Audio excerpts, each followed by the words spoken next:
Hey,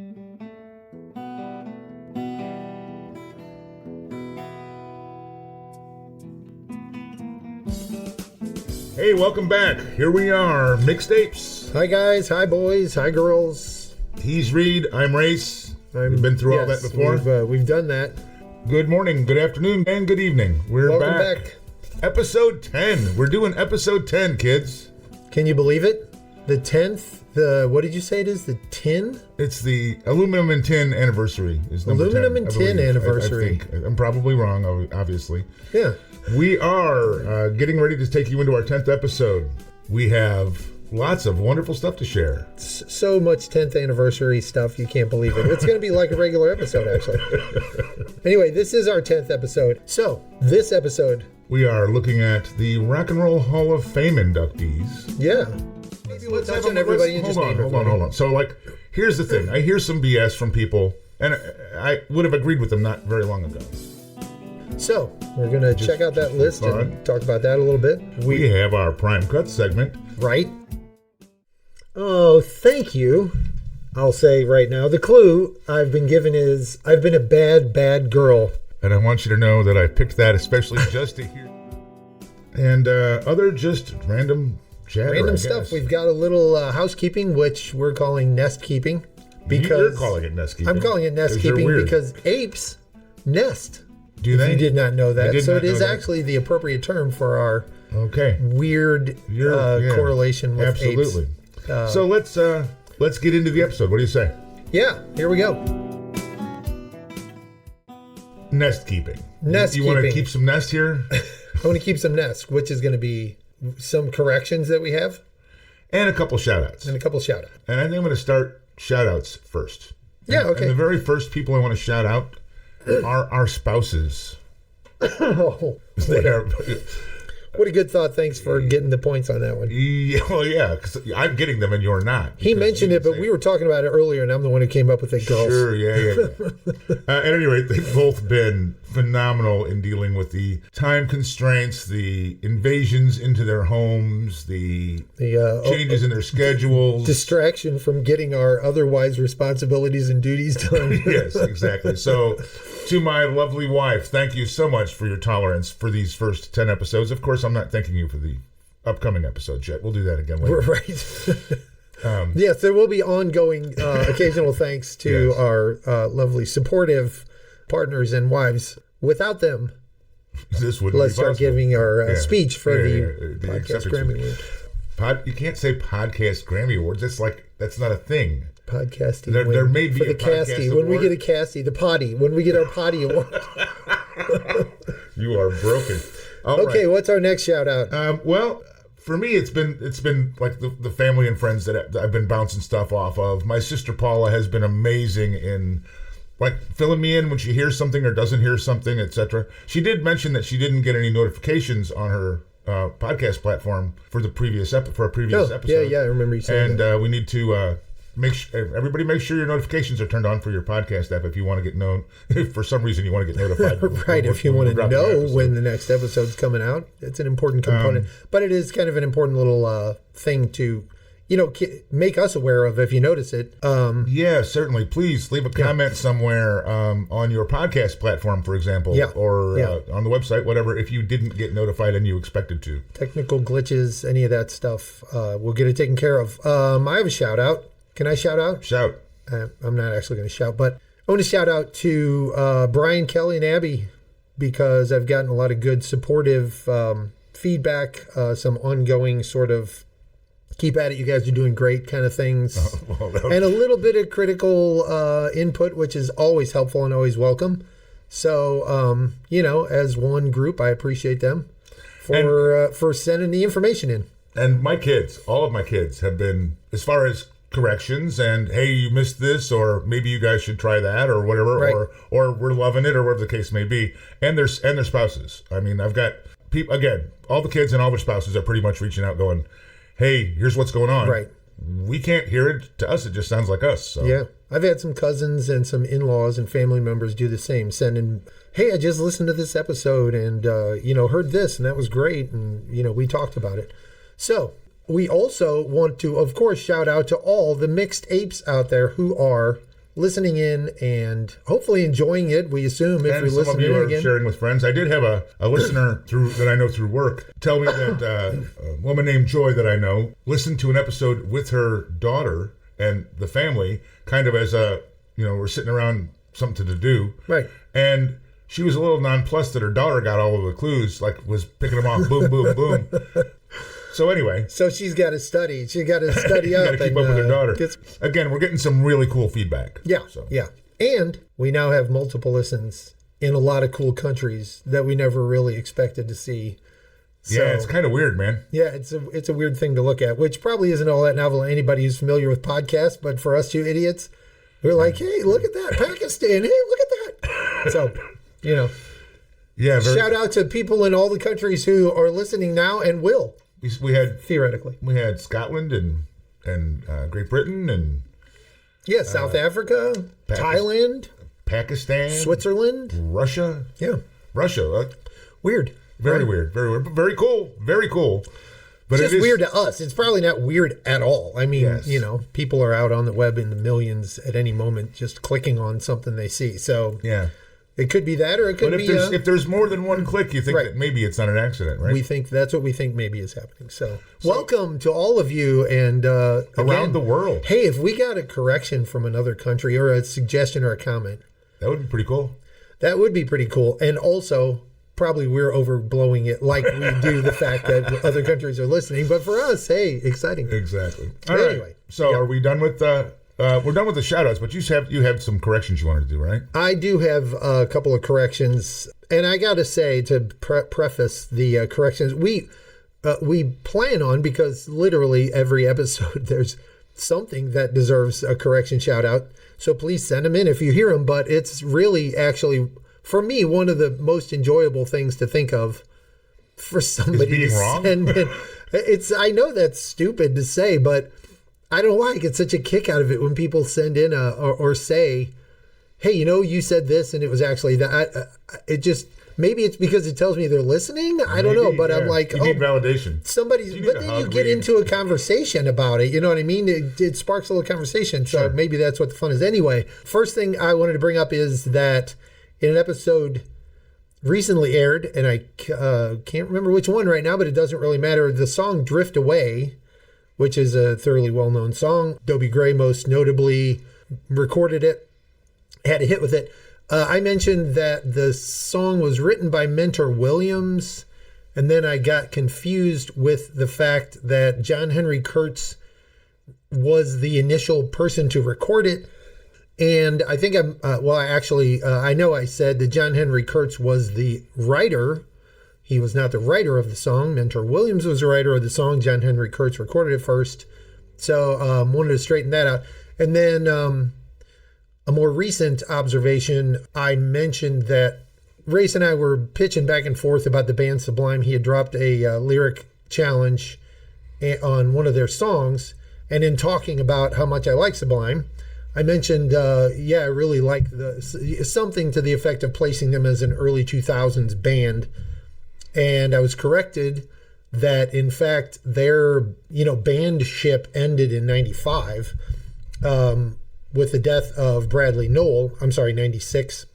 So a correction to your correction. A correction to my correction. They were not an early 2000s band, although, again, every time I hear Sublime, I hear them as fairly fresh. You know what I mean? So it's really disorienting mentally. So, yeah, those are the two corrections I had. I'm going to say I don't have any, but not because I wasn't wrong, but just because I didn't track any down. I haven't caught myself yet. Yeah, that's fine because we've taken up more than enough time prior to actually getting to the show. Let's do that.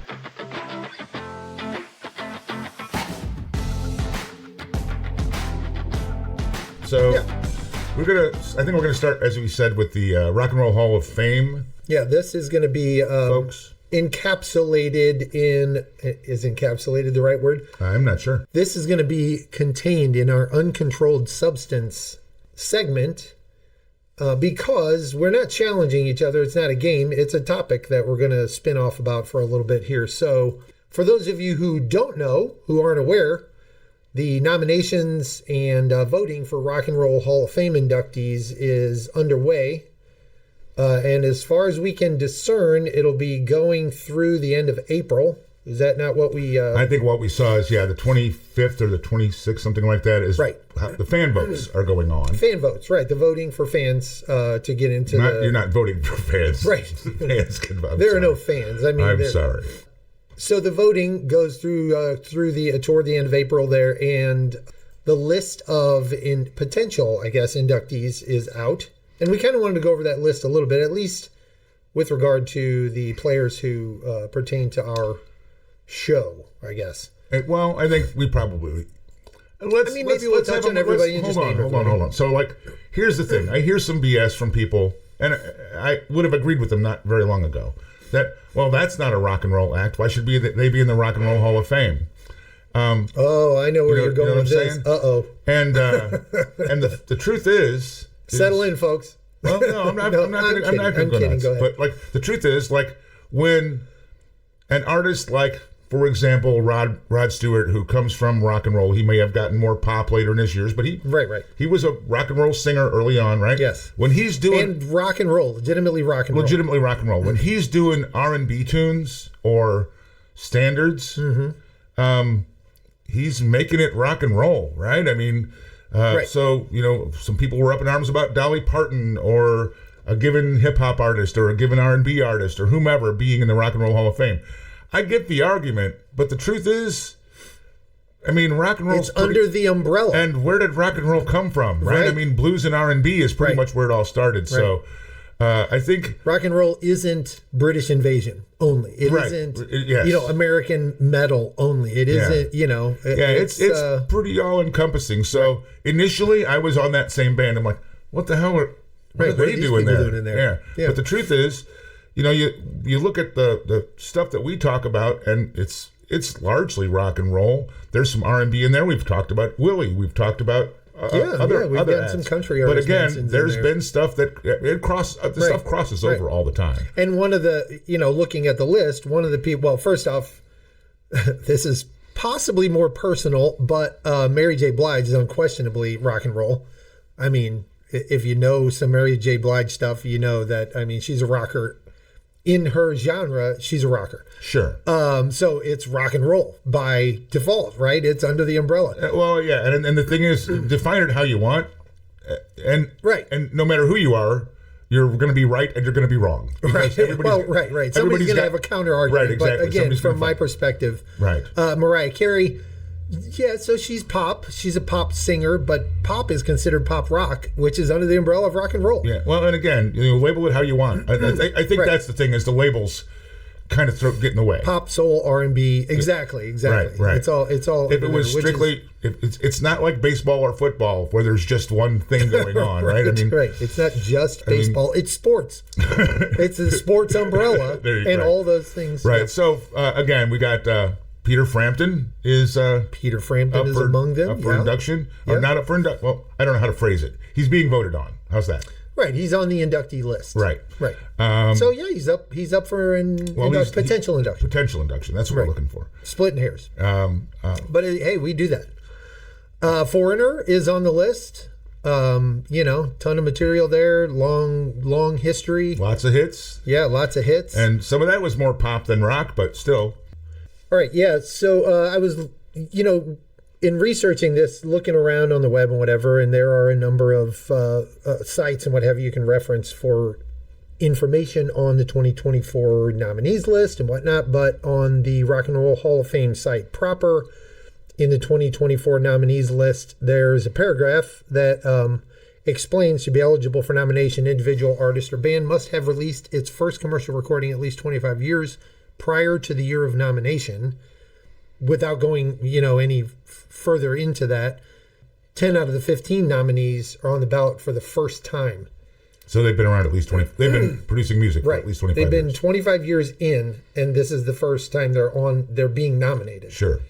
Which, is a little surprising. And I think probably among the surprisings is we just mentioned Peter Frampton. Seeing Ozzy Osbourne on there for the first time was as a solo act. As a solo artist. Because he's already in as a member of But still hard to, and frankly, probably because I'm an American and not as knowledgeable, Oasis is on there, and I did not realize Oasis has been producing music for 25 years. That could very well be. It could be that in their, home country or in Europe in general, they've been, more known, and only more recently in the United States. But I'm only familiar with them as the past 10 years or so. Sure. But that could be your old man thing about changing times. That's old man. That's old man, not being into the streaming thing as much. Maybe I haven't had as much exposure, but I do listen to, some college radio and that kind of thing mixed in. So anyway, nonetheless, on with the list. Yeah, I mean, you've got, as you said, Peter Frampton, Foreigner, Sinead O'Connor, Eric B. and Rakim, whom I'm not very familiar with. Well, you had more. You said you had some familiarity, but they're a little even ahead of my time on, what R&B and rap I've indulged in and enjoyed in my life.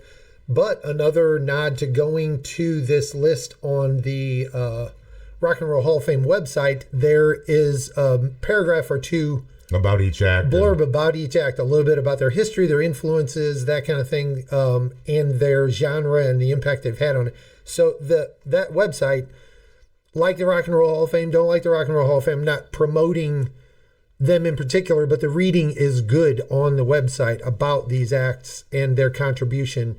And there's just a few paragraphs. It's a good compact reading of their, of the reasons, some of the basis for them being in and some of their impact, but also a small list of discography and that kind of thing. Sure. So good to go and check out if you're interested. Absolutely. We've also got the Dave Matthews Band. Yeah. Cher. You mentioned Mariah Carey already. Right. Kool and the Gang. Right. I can't go wrong with Kool and the Gang, regardless of what we're talking about. Lenny Kravitz. Yes, Sade. You can't go wrong with Sade, I'm a big fan. I'm a huge fan of Sade. You're a big Sade fan. My wife as well. And the wonderful, fabulous Tribe Called Quest. Hard for me to imagine anybody in the world who hasn't been impacted by Tribe Called Quest or at least heard it and not enjoyed it, right? I mean, right. Yeah, fantastic. Jane's Addiction. I thought that was pretty cool, and it's hard to believe that's 25 years ago. Years of Jane's but Addiction. Again, we're old, and it sort of gets fuzzy before about 2005. at the most recent. Yeah.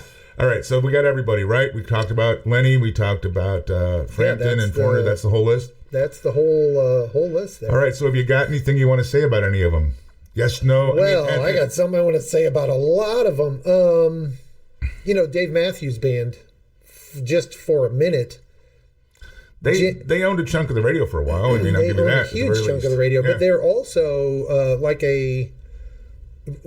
and I'm using this term made up on the moment out of my head, a near Grateful Dead touring jam band. You know what I mean? Same kind of thing. Not comparing them to the Grateful Dead. Not comparing, but there are a lot of bands, Fish and Widespread Panic and some of these other bands who, have been very successful and very well received, multiple show sellouts in a row for doing long shows, heavy touring, jamming a lot during their shows, very popular following, people going to see them, hundreds of shows in a row, that kind of thing. Right. And Dave Matthews, intentional or not, is among those kind of bands, among other things. But unlike some of the other bands just mentioned, not to short them, has had massive, airplay success and a lot of hits and, Grammys and that kind of thing. So kind of just wanted to, I guess, give a nod. He doesn't need it. They don't need it. But they're a fantastic band, fantastic musicians, all of them very accomplished, and, their music shows it. So kudos to them. They certainly deserve to be in if they're past the 25-year mark, in my opinion. What about you? Who would you pick on? I think I'm not picking on anybody, but I think Frampton, and Frampton's Camel, that's got to be 72 maybe, right? Certainly more than 25 years. Right, that's where I was going. Certainly kind of, way more. Yeah, whether, and I certainly am not qualified by any means to say anybody should or shouldn't be in the Rock and Roll Hall of Fame or get a Grammy or any of that. Well, you believe you are.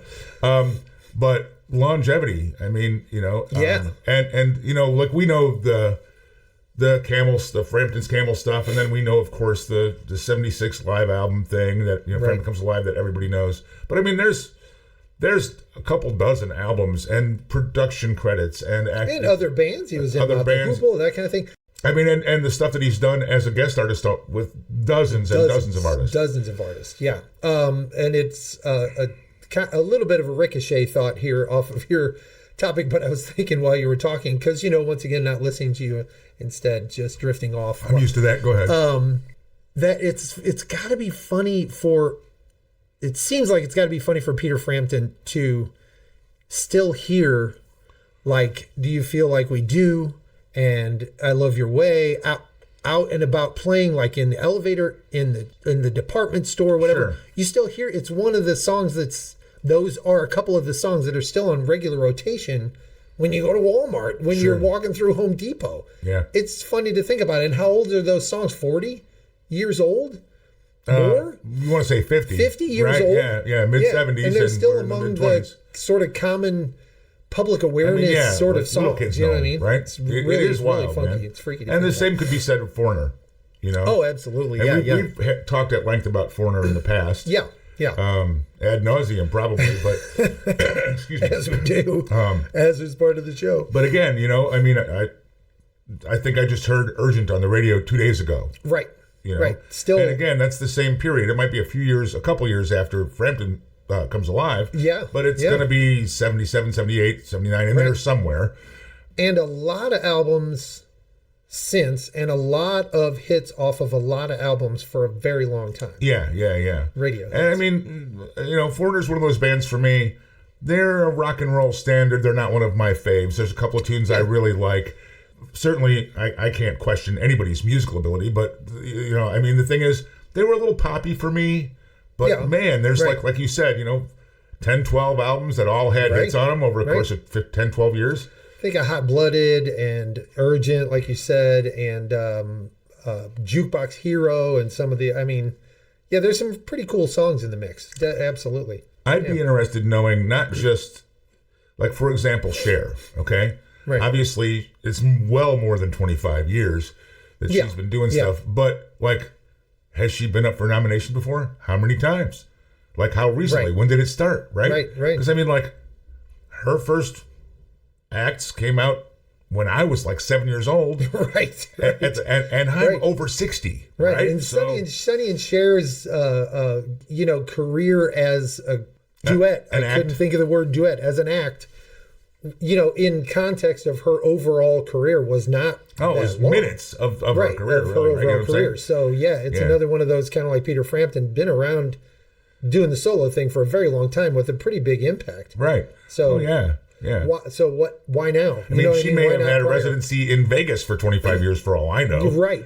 You know what I'm saying? And well-deserved. Anyway, you probably want to say a thing or two about Sade. You would probably want to shout out to Sade. That was really sad. I know. I mean, and since the first album, Right. There are a handful of voices of the course of me listening to music as a kid and as an adult that are just, they stand alone, okay? Super identifiable. Aretha, Nat King Cole, more in rock and roll, Paul Rogers, that just like those voices they represent, right? And you never mistake them for somebody else. No, ever. exactly. Not any tone or any, right. Sade, her voice is in that list for me. Right. You know what I'm saying? Yeah. She could sing the phone book to me. That'd be fine. Right? I'd be okay with that. And the thing is, like some pretty substantial socially conscious stuff, that she's done musically. And how many albums? Right. That was kind of surprising to me. I didn't follow Sade as closely as you have, but I've always enjoyed her and appreciated her. And a number of her songs, rattle around my head with some regularity, but I had no idea really of the sheer volume. She has been producing, and again, maybe it's because popularity in sort of her home country and other regions or something, but I did not know that she had a huge catalog. A global following. global following and a huge catalog, which is great. Tribe Called Quest, you want to do that one? That's you. Tribe Called Quest.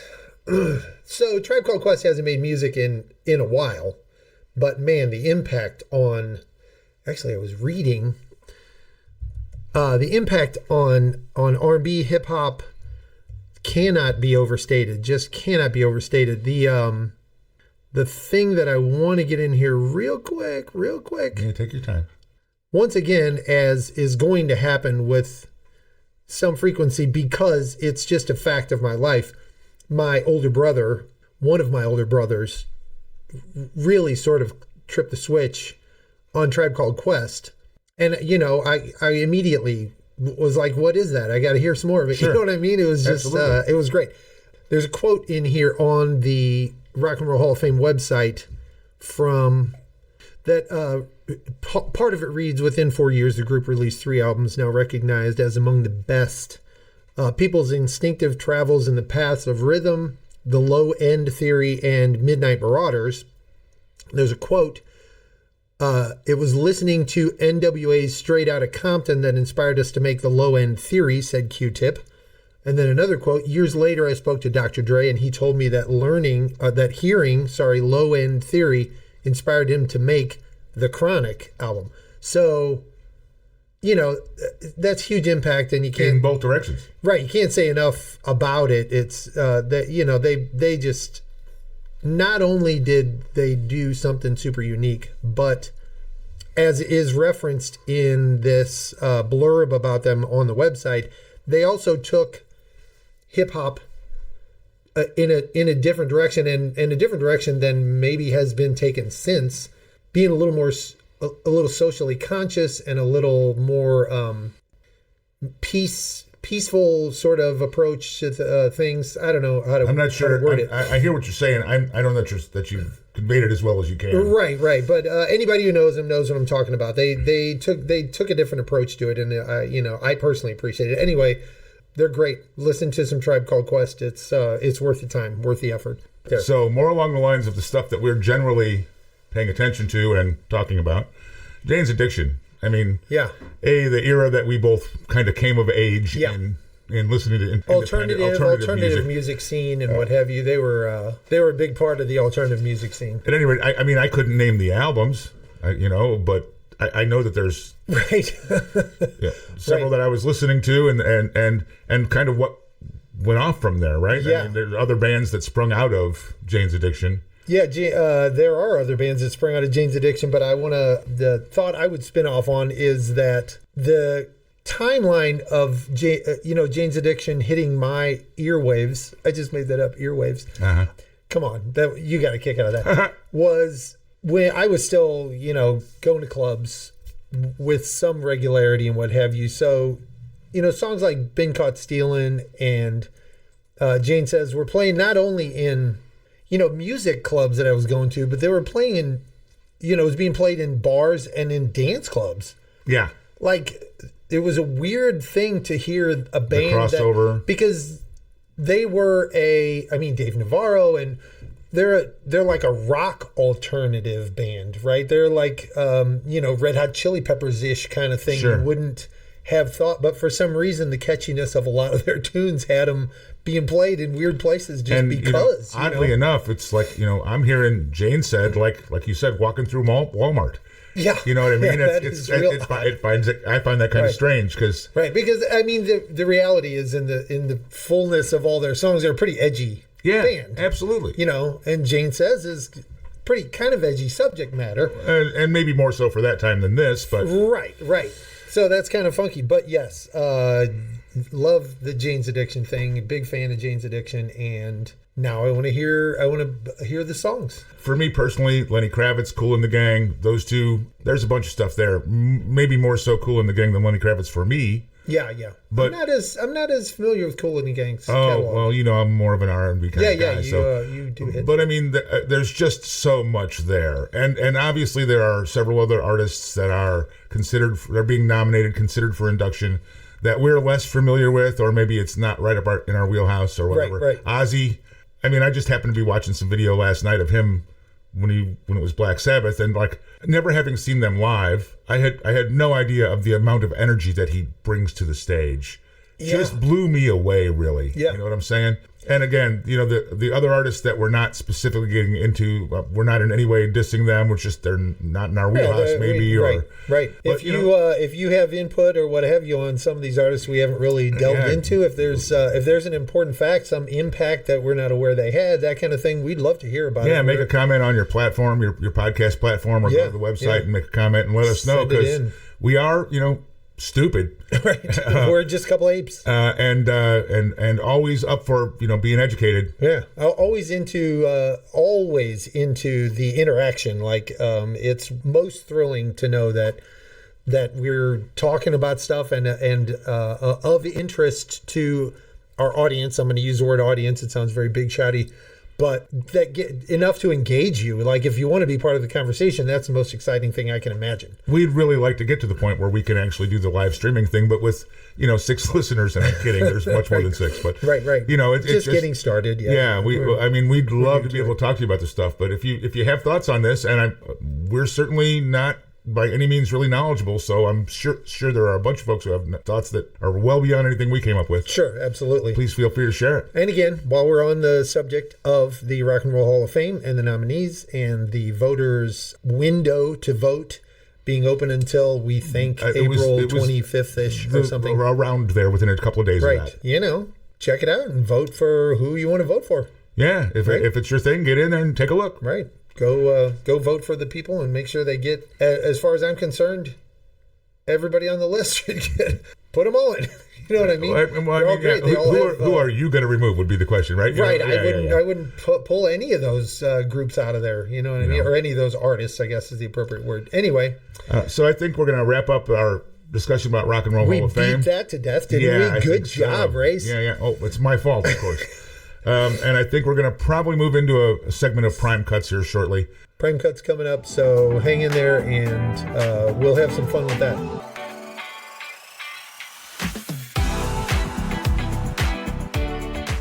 All right, so let's get started with Prime Cuts, baby. And let's make something real of this, shall we? I think no more of this goofing around. I'm prepared. A couple of amateurs. I actually have a clue here. You came with a clue? I came with a clue, and you should... You're not clueless? Well, I am absolutely clueless. There's no question about that.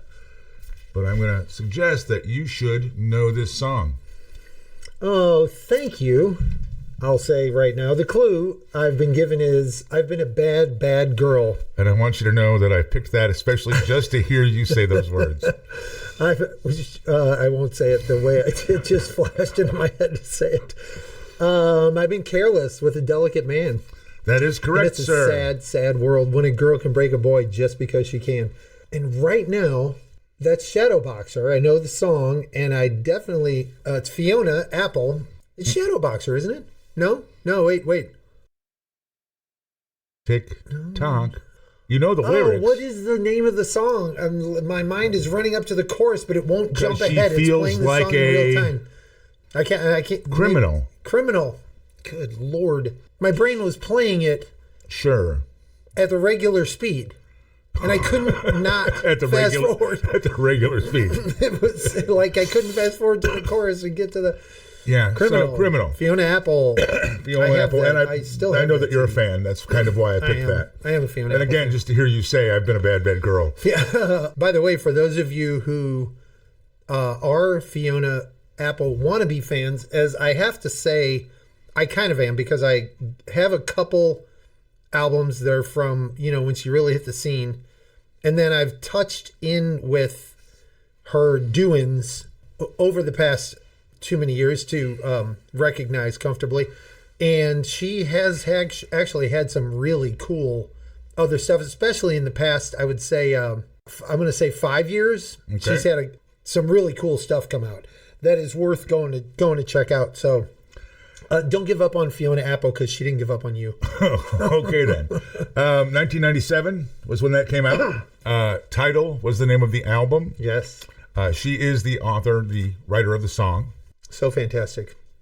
She was right there with Tori Amos.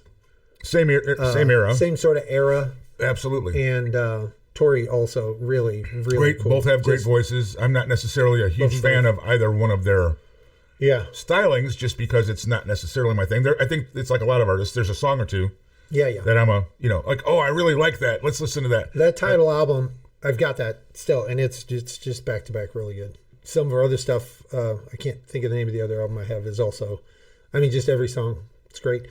All right. Okay, you ready? It's me, you. Go, and go. Here's what you get, friend. Should I know this song? You should know this song, Race. You'll never find, no matter where you search, someone who cares about you the way I do. Okay, that's familiar. Can I have my second clue, please? You may have. Well, I'm not bragging on myself, baby, but I'm the only one who loves you. You'll never find. There's no one else. You'll never find, no matter where you search, someone who loves you the way I do. Man, that sounds so familiar. I was wondering if this was going to catch you. When it's a reach back, I'll admit. So time wise, you mean? Timeline wise. So the no matter where you search thing has got my attention because the rest of the lyrics are fairly generic. Probably the "You'll Never Find" is what's going to catch your attention. You'll never Lou find. Rawls. There you go, Lou Rawls. Give me a chance to do the thing, will you? Oh yeah. I was just about to be there.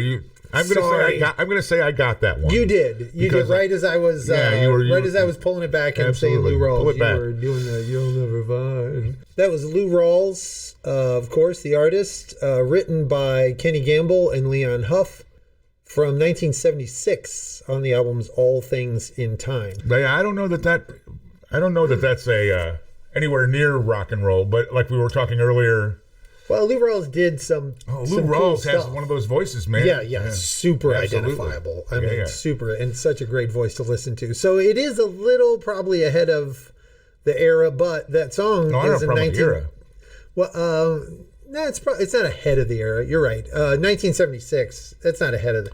No, and he was already very well established by then. It's kind of adult contemporary. Absolutely, yeah. That's where I would have put it. But he has some songs that are squarely under the rock and roll. I can hear the whole thing. Yeah. You'll never and find. the no one else. The sort of crescendo to the lyrics before the Yeah, it's pretty hard hitting. Yeah. I mean, and again, I like his voice a whole lot. Great song. I just would not have expected that to be in this particular venue. Well, we do occasionally drift. We do, and I'm not.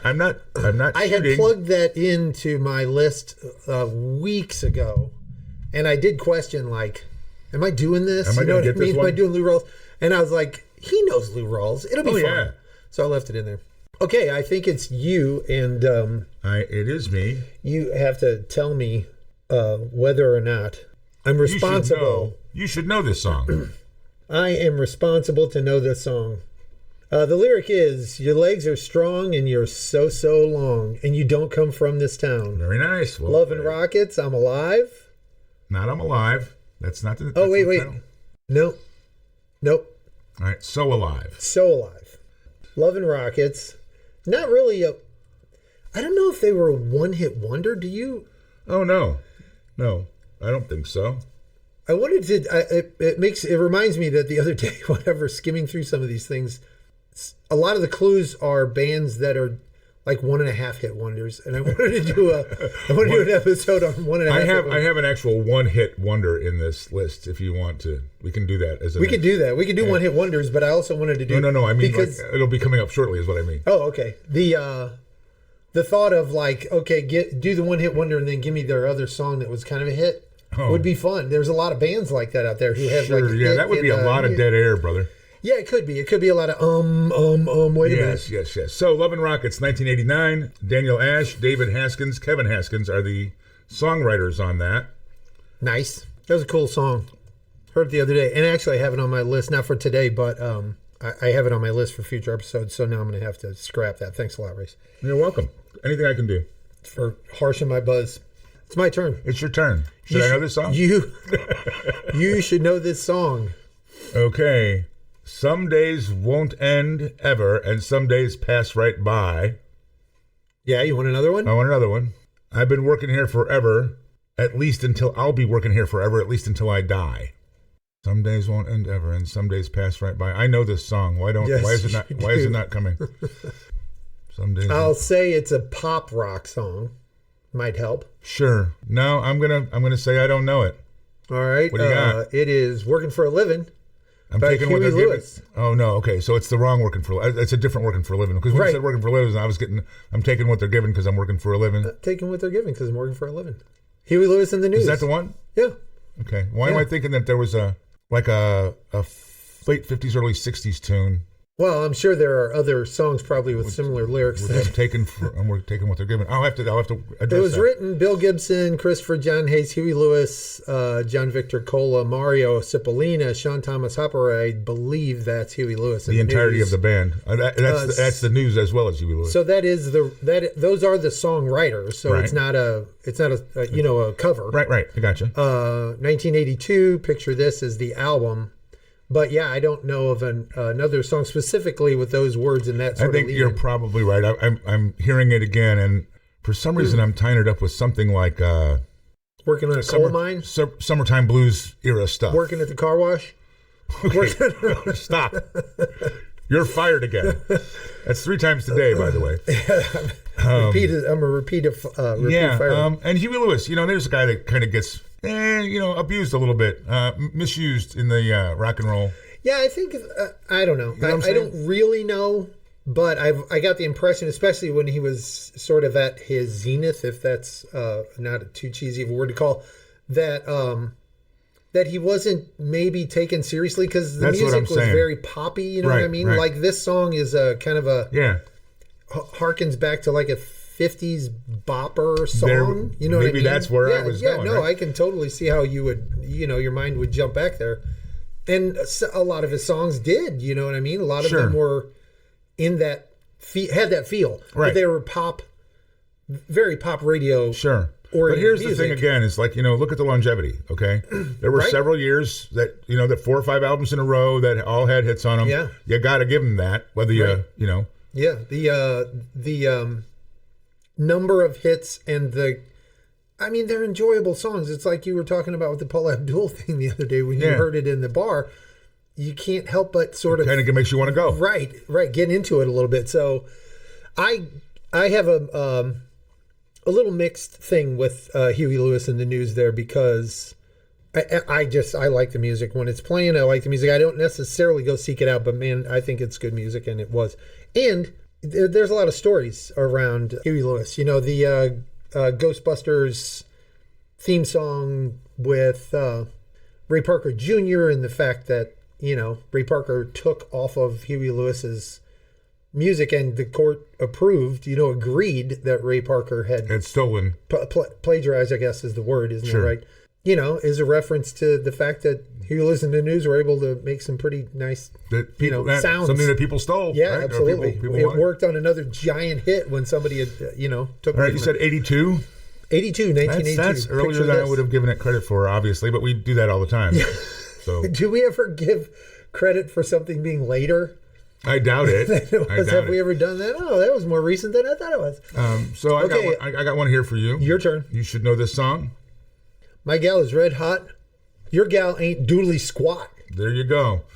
So what can you tell me about that? Now, I know this song, and I know this from, I'm going to say, oh my gosh, is it like, now the band just jumped out of your head? Peter Wolf. And that's Jay Giles. That's what you're thinking of. Jay Giles, right? Jay Giles Band. Did a cover. I know it from a cover. If they did it as a cover, I didn't catch that. Okay. I'm not sure that it was Jay Giles, but that's what comes to mind. But I know it as a cover. Sure. No, I know it as the original. I can't tell you who the original was. Billy Lee Riley and the Little Green Men. Yeah. Although, if you ever heard that once, it seems like it would stick in your head. And written by Billy. Not Billy Lee Riley, but Billy the Kid, in quotes, in his biography. The Kid? Emerson. Billy the Kid Emerson in 1957. Wow. We need to know who does the cover, right? Absolutely. Yeah, we got to look that up. That's going to be whatever would have prompted it to come to mind. Come to my mind, right? Exactly. And I want to know how they got away in that time frame with using the phrase "doodly squat" in a song, because we all know what that means. Yeah. Right. I mean, then and now it meant one thing. Right. Steaming pile of doodly squat. Doodly squat. Exactly. So how'd they get away with that on the radio? I don't know. But I heard that the other day, and I was like, oh, I have to bring that one to it. Yeah, that's a cool song too. Fun 50s bebop doo-wop, kind of doo-wop. Yeah. Okay, so it's my turn. Here we go. You should know this song. You can't stop it. You can't stop it. It's not. You can't stop it. You can't stop. You can't stop. This is a typo. The N is not supposed to be there. I don't know how it got in. You can't stop. You can't stop. You can't stop. Love in Action. It's, hey, I didn't know if you get it right off the bat. Hody Do. Who is it? Oh, you know who it is. Todd. But I don't know if it's him or if it's one of the other iterations of the band. It's Mod Todd. It's just Todd. Okay. Yeah. Okay. Yeah. Cool. And that's got to be early 80s, right? Love in Action. 1977. Very 77. Close. Very close. Love in Action off the album. I actually got one for a change. You got one. I haven't been hitting them lately. Oops, Wrong Planet is the album. And Todd Rundgren wrote it, of course. And I love that song. Don't you love that song? Oh, yeah. I'm pretty much a fan of all of the... let's stop the show and go ahead and listen to the song. Of all of the Todd. I like all the Todd. Pretty much a Todd guy. You are a Todd Rundgren fan. I know am. that. So I was really glad that you got that because I wasn't sure if just you can't stop, you can't stop. You can't stop. And my second clue was you can't stop, you can't stop. I never got that. because that says it 6 times. Says it right, yeah. Absolutely. All right, well, I've got one here. You should know this song. Okay, my lyric is, this is real, this is now. Yeah, I know this. Give me a second one. This is real, this is now. This is a freak show, baby, anyhow. This is a freak show, baby, anyhow. It's actually only once. That's a technical glitch there. This is a freak show, baby, anyhow. So, this is real. This is now. This is a freak show, baby, anyhow. I do know this song, but it is not coming to mind. Yeah. I'm not going to get it. I can't actually hear it, but I know the band is called The Men. The Men. And they, by the way, weren't all men. That's an interesting tidbit. The song is called Church of Logic, Sin, and Love. And then they came upon the thing. You know that song? Yeah. That's this song. Yeah. Okay. So this is a song that for some reason has a residency in my head occasionally. Yeah, yeah. Here's the thing. I went to Is that 70s? I got to tell you, it took a lot of work just to find out that it was 1991. 91? I can't find the name of the writers. Really? I couldn't track it down. Huh. And I spent a few minutes on it. My assumption is it's written by the people that are in the Men. Yeah. I could only find the name of one guy. There's no Wikipedia on it. The song itself gets referenced in another Wikipedia article, but there's no Wikipedia on it. Right. I can find the song, like a video of it, and I can find the lyrics on the web, but I can't find any writing credits. I mean, I spent 5 minutes on this. That's so cool. Kind of. And this is like a mystery. This is your one-hit wonder. They there's nothing else that they did that. I believe there's only the one album that I could find. Right. They may not have even known that it was a hit. They moved on. Went back to work at the factory. Exactly. So yeah, but and then they came upon the thing. Yeah. It's the catch, the hook lyric, right? Right. You know. That's great. I haven't. And the lyrics are essentially he's talking in the third person. About two people that said, essentially, fuck it, we're out of here. We're giving up on life. We're just gonna go travel around and dig shit. Right. You know? It's gonna be vagabondy. Yeah. Very cool. I will go listen to that song again because I haven't thought of it in a very long time, and it's a cool song. But you couldn't find a. That's so great. Couldn't find a writer. Couldn't find real. And again, I spent more than a minute on research. There you go. We could embellish a wiki page if we can dig up some info. All right. And wiki page and Wikipedia, great stuff. Brief pause to shout out to Wiki, support Wiki, donate to Wiki because not just for our foolish purposes, lots of important purposes. And I know you know this. Does the rest of the world know? What is Wiki? I don't. You don't know this? I don't think I know. What I know is. No, I don't think I've ever heard that. Yeah, Wiki stands for what I know is. Yeah. That's great. Wow, I'm surprised. Wow, I'm embarrassed. You should be. That, especially with all of your constant whining about Wikipedia. Yeah. I never even. And by the way, you're the only person that I know that says Wiki as opposed to Wiki. Wikipedia is Wikipedia is how everyone else says it. It's not how it's spelled, but you're the only person who actually says pronounces it phonetically. And the thing is before there was Wikipedia. There were wiki pages. Oh, I remember that. Okay. I remember talking about doing a wiki page, in the office, at work, here and there, whatever, and we would do them. Yeah, and they were called topics. wikis, that was a deal, right? It's like, but I don't remember what I know is overhearing or whatever. Wow. Which is funny because my brain, I think at least, has a tendency to go like, why is that? Why is that? And I never searched that out. I never looked for why that is. That's funny. Now I question everything about my existence. I would agree. Okay, you should know this song. You ready? And it is. She said, maybe it's the skeevy look in your eyes. I like that line. Or that your mind is turned to applesauce. I don't know what this is, but I want to know. This is so sweet. This is just so sweet if it works out. Maybe it's the skeevy look in your eyes, or that your mind is turned to applesauce. The dreary architecture of...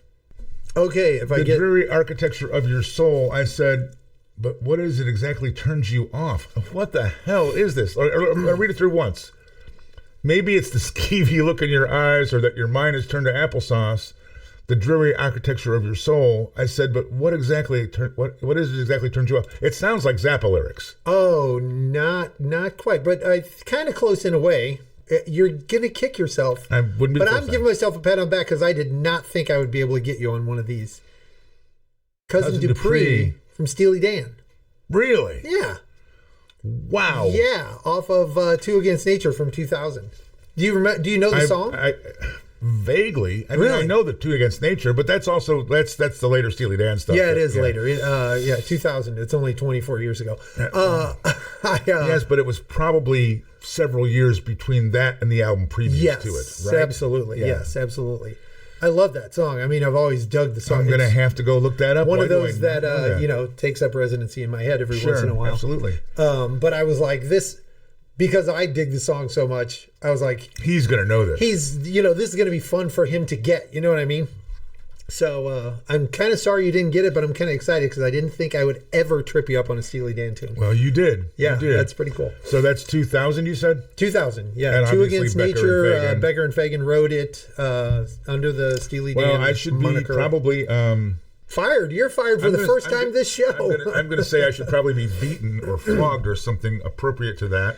I'm not doing the violence thing today. You're into the stabbing thing. I'm not doing. I've been stabby all week. But I will do the Terminator. I think you should know this song, though. I should know this song. It's your turn, and I get. Oh, she may be weary. Them young girls, they do get wearied. That one's not ringing any bells. Oh, baby. I can tell you that there are a half a dozen people out there in the world right now saying, read the name of this song. Is it? Yes. Wearing that same old shaggy dress. Yeah. I'm probably embarrassed that this song is not ringing a bell with me. All right, so give me the whole lyric here. Read it out. Oh, she may be weary. Them young girls, they do get wearied. Wearing that same old shaggy dress. Yeah. It's not fitting. Nothing, huh? Oh, I'm not hearing like I feel better about the Cousin Dupree thing now.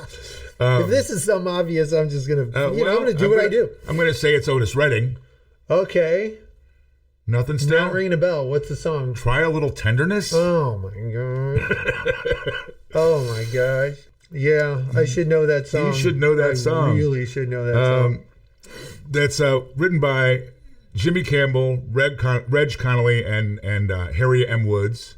Yeah, what year is that? 1966, but that song's been played so much throughout history. Yeah, absolutely. There's actually a really cool...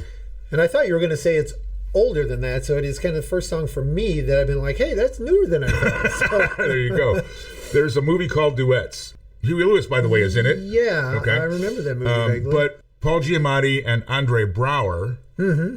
And the movie Duets, it's who about... just passed away recently, unfortunately. Yes, absolutely. The movie Duets is several different vignettes of people that sing karaoke. And throughout the course of the movie, something throws Paul Giamatti and Andre Braugher together. Right. And they're both in a bad way, in trouble with the law, that kind of thing. Down in their luck, etc. Yeah, and they stop into this bar somewhere where there's a karaoke thing going on. And Paul Giamatti talks Andre Braugher into getting up on stage doing it. Right. And they do a version of this.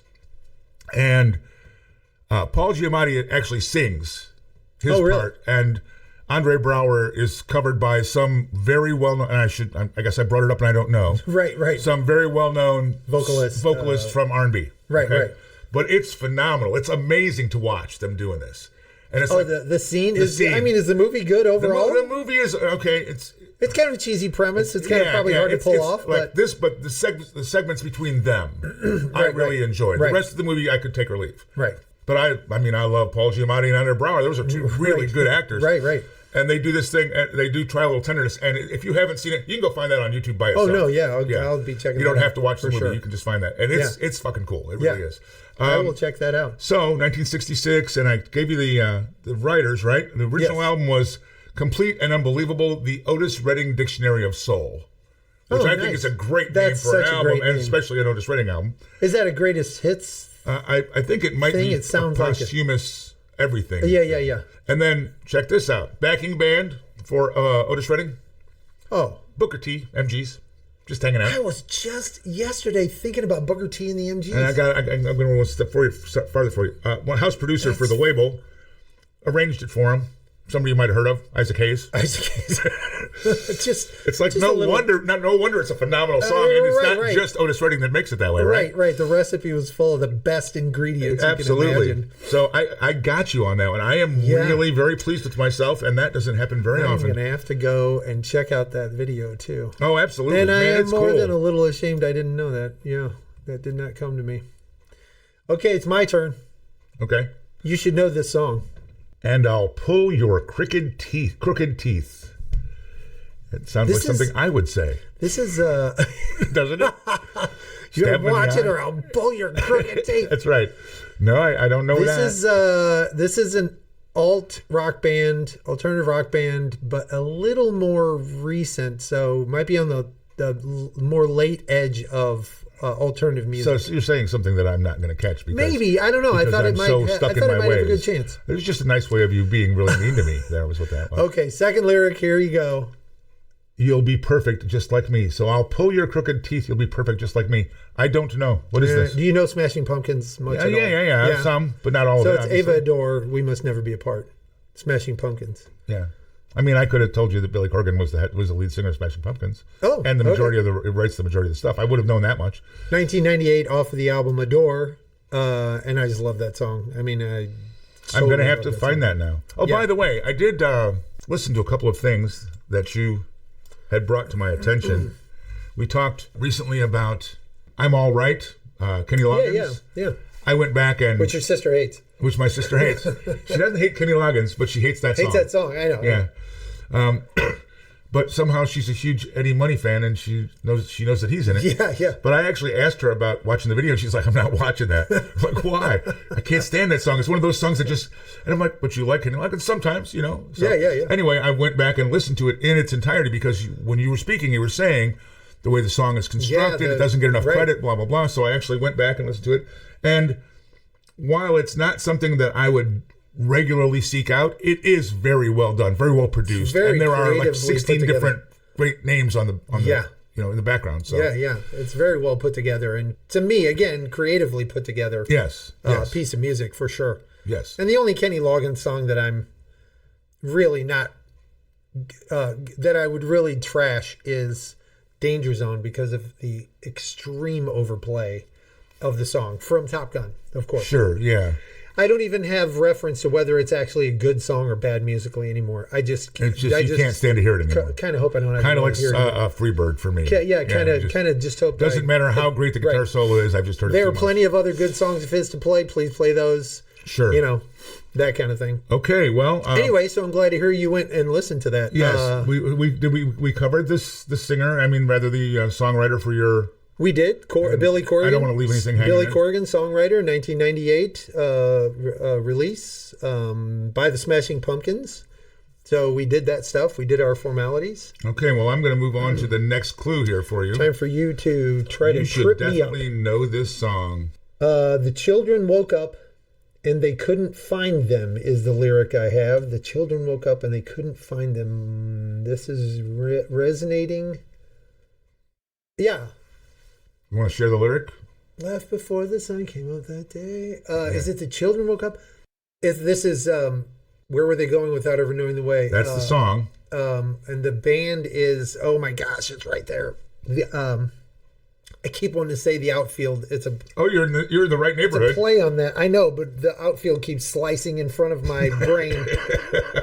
What's the name of the band? Fastball. Fastball. Shit. And the song is called The Way. Yes. And the reason that we heard that one in particular, or that we shared that one in particular, is because that one and the one by the Men before it, those two songs are tied together forever in my mind. And they're a couple of years apart, but they were played on the same radio station, or I heard them somewhere at the same time. They're not associated like you read some factoids on Wikipedia. No. They're just in your in your mental playlist. Yes, they belong. Like they get played one after when the other by the DJ. Sets up to play one, he plays the other shortly I hate that after. son of a bitch, by the way, that DJ that just. So anyway, that was the band was Fastballs. Tony Scalzo wrote the song in 1997, which is 6 years after the one by the Men. So they're not close at all. Not too far off. Cool album name. All the Pain Money Can Buy. Yeah, I love that name. So there are some really good songs on that album too, and I'm going to say you got that one, even though you couldn't come up with any information. You recognize the song, and the name. I want to say it would have come to me. I was in. Are you ready? I'm listening. The Ballpark. I almost said that when I said you're in the same neighborhood. So, oh God, yeah. But that song is very cool. Also, cue the John Fogerty song. Yes. Exactly. Put me in, coach. What do you got for me? Okay, Race of Apes. You should know this song. A tournament of lies. Okay, this is a fast-paced song. Go. I'll only give you that. Here's the next clue. Offer me solutions, offer me alternatives, and I decline. I obviously know this song. You do? Yeah. Okay. This is REM. Yeah. The End of the World as We Know It. That's and right. He Feels Fine. That's right. He feels fine. That's right. REM from 1987 off of Document, End of the World as We Know It. This is a song that no matter where I am when it comes on, I sing along at max volume. And if I'm in my car, just be glad if you're not in the car with me. Right. And every time when he says, right. I look at the person sitting next to me, even if there's no one sitting there. Even if there's nobody there, you look at the empty seat. Every single time. And say, right? Yes. Offer me these solutions, offer me alternatives, and I decline. Yes. Okay, so written by all the people from REM. The Michaels. Michael Stipe, Michael Mills, Peter Lawrence, Buck, William Thomas Berry. Everybody Fantastic song that still resonates. That is still a blast played, of a song. But one of the few REM songs deserving of still being played that is still played. You're saying that they don't get enough airplay. You know what I mean? There isn't room on the airwaves for everybody streaming and all that stuff. Right. But were you saying essentially that like they were a product of their time? Is what that sounded like to me, musically. No, I'm saying that their music holds up and they should be getting more airplay. Like they should be. You should hear them more frequently. I hear. Again, maybe it's satellite radio. Difference in what you're listening to. But I hear plenty of REM. Oh, okay. Not as in too much, but I mean. Well, the only other REM song I hear with any regularity is "Everybody Hurts," which, great song. All respect to it. Heard enough. So have I. And there are lots of other cool REM songs that should get some space. But that's me gushing over REM, and they're like right at the heart of alternative music. Well, I mean that whole scene to come out of Athens, Georgia, in what 19.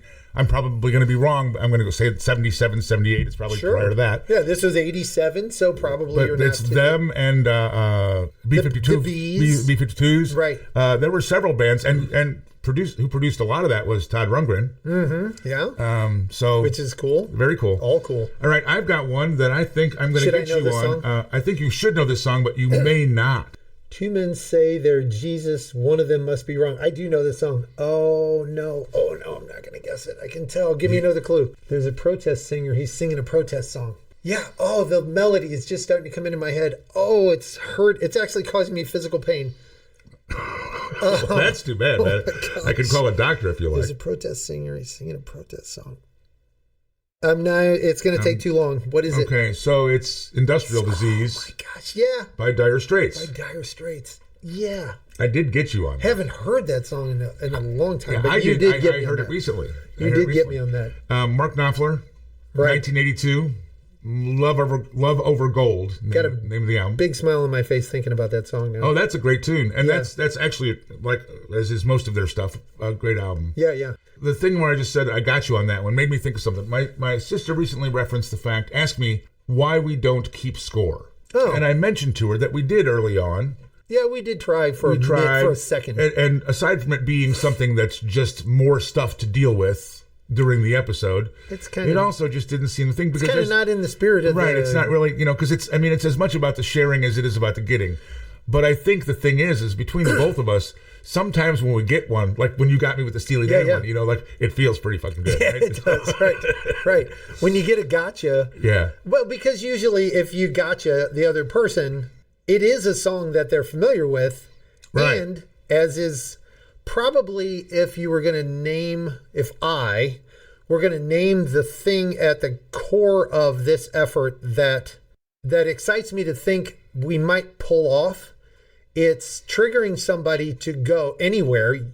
And in the instance of between you and I right here at the table, to think, I'm going to go listen to that now. I haven't heard, I know that, I haven't heard it in a while, or I used to love that song, or whatever it is. But if this causes people to go listen to something and enjoy it, sure, that's the deal. Essence of what I'm here for. You know what I'm saying?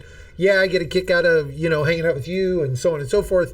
But like really, we could sit and hang out and have a beer and not have to go through all the recording. Not have to go through all this. This is because I really hope that somebody else out there, some other people out there, are like, oh yeah, that's a great song. I am going to write a note right now, and I'm going to go listen to that when the show's over, because that's what it's all about. Well, and we got a comment a while back from my daughter-in-law, in Wisconsin, who said we were talking about our favorite live albums, and it cued her to go and find a live album in her collection that she hadn't heard in a while. Right. And it's essentially, she sent me a text that said, "Hey, I did these 3 things after I listened to you guys today." Right. Because you made me think about it. I listened to this album and this album. I went and found this because you guys were talking about it. And enjoyed this stuff. Exactly. Yeah. And it was like, oh, I'm so glad that it like triggered you to enjoy yourself. You know what I mean? And it's pretty easy these days with the super accessibility of station formatted like music type streaming. Sure. To not think about, you get stuck in your right lane. Not have a little time to go, what song would I kind of like to listen to, or think about some songs. You can turn it on and it's just going for you with a genre, sure, or a particular sound. So I'm gonna old man you right here, okay? So we're about the same age, within a couple of years, right? Yeah. And so a big deal when I was 15, 16, 17 was me and 4 or 5 guys getting together and like each of us in our turn, picking an album. Oh. Literally dropping the needle, physically, or placing the needle, more accurately, on the turntable, on the album. After you disc washed it properly. Yes, and so okay. On and so forth, and that thing, and you, we all know that songs 1, 2, and 3 on this album, but we're going to listen to 1 and 3, and then we're going to listen to song 1 on the other side, and then that cues the next guy to go like, oh, what we got to hear next. Right. Okay, and like that was how, aside from illegal drugs, that was illegal at the time, along with illegal drugs, the ones that are now legal. Yes, exactly. Right. That was how we spent our time. That was literally what we did for entertainment. Yeah. And the beauty of that was the variety. And while that can happen when you're sitting in a group with music, more frequently what I see is someone puts on quote unquote this Led Zeppelin station, that's being curated by the algorithms because of what you've played previously, right? And it's I'm not saying it's a better or worse at all. It's just different. And you have to have the same dedication to making the changes in the algorithm as you had to changing the albums at the time. And to maybe oversimplify what you're saying, what jumped to mind listening to that is, yes, we used to do very similar thing, and the requirement to put on an album, to put on a particular artist's, it's called an album no matter what, CD or otherwise, to put on one artist's thing and pick a few songs out of it is an active, You're Right. actively As opposed participating to the algorithm making it passive. right, as opposed to passive listening, and that can be easy to slip into. Sure. And there is, I've also talked to a couple of people in the past few weeks who have listened to the show, and they have stated how it sort of reminded them. And this is really the core of what I think was being said. The crux of the biscuit? Crux of the biscuit, right. After an apostrophe, they would say, essentially that in a nutshell. Thank you for the reference, the throwback. Thank you. In a nutshell, they are saying the show does remind me that I used to more actively choose what I was listening to and think about, oh, there's that song off the back side of the album or whatever. I used to be more involved in actively choosing what I'm listening to instead of, hitting the algorithm and letting it. I do agree that there is a balance. Oh, absolutely. Right, that both are valid, but I think that obviously the easier thing to slip into is just letting the algorithm choose for you. Well, and the beauty of the digital interface is that you have access to so much more. Yeah. My brother had 1,800 albums. Right. I probably had at the max, and I don't have hardly any real media anymore. I probably had about 350 or 400 albums and maybe 150 CDs. Right. Okay. As big of numbers as those are, that's a really limited selection. Oh yeah. You know what I mean? Right. And that is a sliver. If you pay close attention to the streaming services that you use and you actually interface with them, and God, that sounds like I hate that word. If you actually use the interface and do the stuff that you need to do, you can get so much that I didn't have access to in a physical vinyl world. Right. So. And some of that, to support that statement, some of that is evidence to me even when I go to, I'm very, very limited at the number of channels I use to stream, even going to YouTube Music, which I primarily use now. And I do go there somewhat actively because I have a song in my head. It's not something to search something out. Right. I'm like, oh, I remember that another song is triggering me to think of this song or whatever, just like you alluded to in that last challenge. And it's a song I haven't heard in a long time, and it's a back album track. You know what I mean? It's not one of his, but it's a song that I loved, right? That's what it's all about. So I can go to YouTube, and the cool thing about how much there is available on the web is not only will I get the track off of the album that I had, I can get an original scratchy record sounding track, or I can hear the cleaned up versions or a live version or whatever, and or a remastered version or whatever. Remastered. I can hear them all. I got them all right there. I can go, oh, I can listen to that version that I remember every scratch in the record. Right. And then I can also listen to that live version I only got to hear a couple times. That's really cool to do. But again, it's active as opposed to passive. So, all right. So we've gone beyond over the mark, beyond our limit not financially, time wise. I guess our meters run out is what I'm trying to say. Right. And I think we probably ranted and raved well beyond the actual concept of the challenge we were involved in. Yes. But that, by the way, is what we do. That's what show's here for. Hopefully I'm going to say that we're at the end of that segment. Yes. I believe we are at the end of our 10th, can you believe, 10th episode. 10th episode. I don't listen to us that much. How could anyone else, I guess? So, but yeah, someday we're going to be sitting here going, wow, that episode was that long ago? It doesn't seem like it was that long ago. Or someday we're going to be sitting here going, hey, you remember when we used to do a podcast? So that's probably more likely. But, absolutely. So at any rate, thank you all for listening to our long-winded BS. And today there was definitely some long-winded BS. Absolutely. Go out and check out the Rock and Roll Hall of Fame stuff if you're so inclined. Right. I know it's not everybody's bag, but, there's some great music there. And there's some great artists in the Rock and Roll Hall of Fame. And the Rock and Roll Hall of Fame is still, you can't deny that regardless of your position on it, they're still contributing to remembering and recognizing and... Yes, maybe not as much as they could, but yes, absolutely. These artists who are important in music. They're important in culture in a lot of ways. They're important in more things than that in a lot of ways. But sure. Certainly if you're a music bum, they're important. So, and I'm a bum generally, and sometimes a music bum. So, but at any rate, thank you again for listening to us. This is You Should Know This Song. We are Mixtapes, and I think we're out. I think we're out for this episode. But we'll be back. Number 11's coming up. Peace.